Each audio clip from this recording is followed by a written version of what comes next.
To remind you there, Donald Trump threatening to cut off future funding to South Africa, claiming certain people are treated very badly and that the country is confiscating land. He also has repeated his threat of 100% tariffs for BRICS nations if they come up with their own currency to replace the US dollar.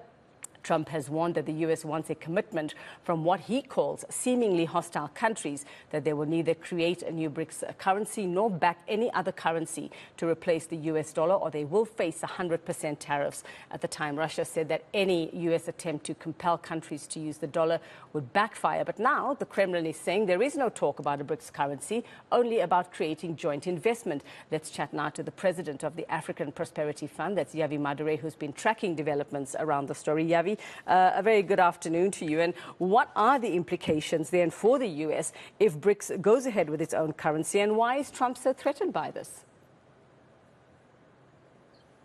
So it's simple. Hi, Yuveka. So it's simple. The US dollar is known as the reserve currency of the world. So, and I'm not going to give you a whole history lesson because we don't have the time, but Bretton Woods in 1944, at the end of World War II, decided, out of that came that the US dollar would be, because it was the most stable, it would be the reserve currency. What that simply means is that all trade is done in US dollars. Now, I'm going to give you one example because in the interest of time, the US dollar, because it is used as the currency of trade, the US makes an estimated profit, and I'm like, it's not an exact figure, but an estimated profit of $200 billion a year just from printing US dollars, in being able to have it as a reserve currency, what we call a reserve currency,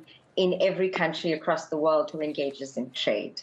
So very simply put, and there's a million other reasons why, but very simply put, if the US dollar is no longer the most powerful, aka the reserve currency of the world, the US can lose up to $1 trillion just from the fact that it is the common currency that is used in global trade.